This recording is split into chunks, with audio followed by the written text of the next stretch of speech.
Olá, já parou para pensar como é que pesquisas de opinião conseguem prever o resultado de uma eleição conversando com um número tão pequeno de pessoas? Ou como um simples exame de sangue pode dizer tanto sobre a nossa saúde? Bom, por trás disso tudo está uma das ideias mais poderosas da ciência, a amostragem estatística. E é exatamente isso que a gente vai desvendar aqui. Como é possível entender o todo olhando apenas para uma pequena parte?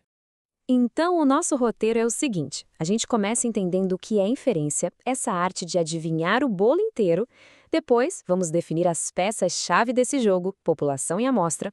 Em seguida, vamos ver as técnicas para escolher uma boa amostra, os erros que podem aparecer e, para fechar com chave de ouro, a teoria que faz tudo isso ser confiável. Vamos lá! Então, para começar, vamos direto ao ponto: o que é essa tal de inferência? No fundo, é uma forma inteligente de resolver um desafio enorme. Imagina só esse problema. Medir cada um dos estudantes de uma cidade inteira seria um trabalho gigantesco, talvez até impossível. Pois é justamente aí que a inferência entra em cena. Ela nos dá uma ferramenta para chegar numa resposta bastante confiável, mas sem precisar desse esforço todo. Mas como? Essa analogia do bolo é perfeita para a gente entender isso. A estatística descritiva, bom, ela descreve o que a gente tem. É como provar um pedaço do bolo e dizer, esse pedaço aqui é de chocolate e bem doce. Agora, a estatística inferencial vai além.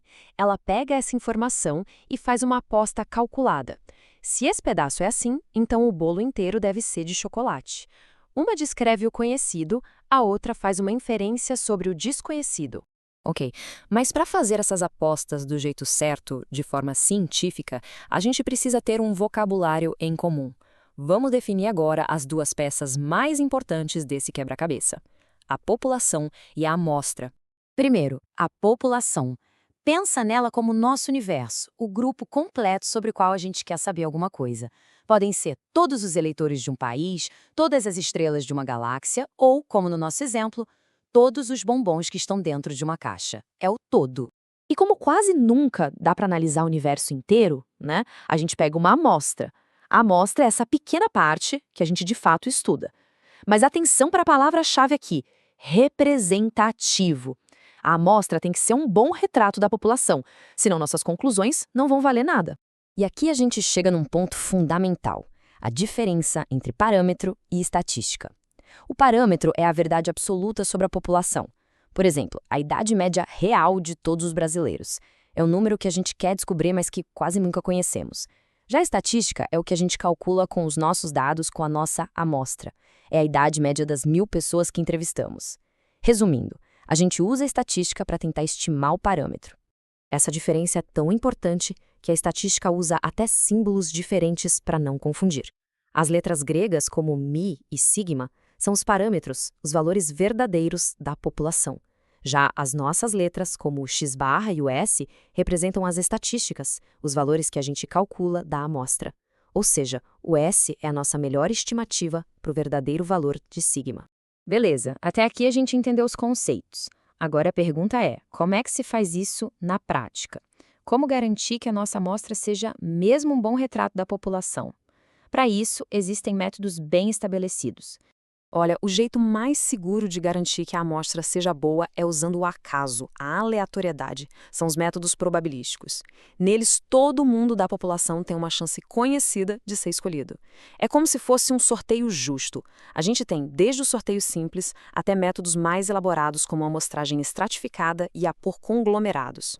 Vamos comparar esses dois métodos mais avançados para entender a diferença. Na estratificada, a gente primeiro separa a população em grupos, os estratos. Se numa caixa de bombom tem recheio de morango, coco e avelã, a gente garante que vai pegar um pouco de cada sabor.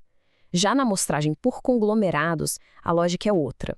A gente divide a população em vários pacotinhos e aí sorteia alguns desses pacotinhos inteiros para analisar. Tá, mas e na vida real, quando não dá para fazer um sorteio perfeito? Às vezes, a gente nem tem a lista de toda a população. É para essas situações que existem os métodos não probabilísticos. Os jeitos mais comuns aqui são a amostragem por conveniência, que é basicamente pegar quem está mais fácil, ou por julgamento, quando um especialista escolhe quem ele acha que representa bem o grupo. São métodos rápidos e baratos, sim, mas têm um preço, e o preço é alto. como não houve sorteio, a gente perde a garantia matemática de que os resultados valem para a população inteira. Mas olha, nem tudo são flores. Mesmo com o melhor método do mundo, o processo não é perfeito. É fundamental a gente entender os tipos de erro que podem acontecer, porque eles já afetam diretamente a confiança nos resultados. Basicamente, existem dois grandes tipos de erro. O erro amostral é natural, esperado. Ele existe simplesmente porque a gente está olhando para uma parte e não para o todo. A boa notícia é que quanto maior a amostra, menor ele fica. Agora, o erro não amostral, esse sim é um problema.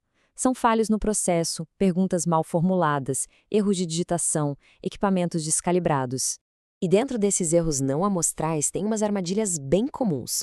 O viés de seleção, por exemplo, acontece quando o nosso método de escolha acaba favorecendo um certo perfil. Tem o erro de resposta, quando a pessoa mente ou não se lembra direito, e um problema seríssimo é a não resposta. Se quem se recusa a participar da pesquisa é diferente de quem aceita, a nossa amostra final pode ficar totalmente distorcida. Então, com tantos desafios e riscos de erro, por que a gente confia tanto na amostragem? Bom, a resposta está em algumas das teorias mais elegantes e poderosas da matemática. É aqui que a mágica acontece. Primeiro, vamos entender rapidinho a diferença entre dois tipos de variáveis. Uma variável discreta é algo que a gente conta em números inteiros, como o número de filhos de uma pessoa. Já a variável contínua é algo que a gente mede, como a altura ou o peso, que pode ter infinitas casas decimais. E essa imagem mostra bem a diferença. No gráfico de cima, para variáveis discretas, a probabilidade se concentra em pontos específicos, como se fossem barras. Já no de baixo, para as contínuas, a gente tem uma curva suave. A probabilidade aqui não está num ponto, mas sim na área debaixo da curva. É a diferença entre contar coisas e medir um contínuo. E aí entra a primeira grande teoria, a lei dos grandes números. Ela é a nossa garantia de que a amostragem funciona. De forma bem simples, ela diz que, quanto maior for a nossa amostra, mais perto a média da amostra vai chegar da média verdadeira da população. É por isso que um cassino sempre ganha no longo prazo. E agora, para fechar, talvez o teorema mais incrível de todos, o teorema do limite central. A mágica aqui é a seguinte: não importa se a sua população tem uma distribuição toda esquisita.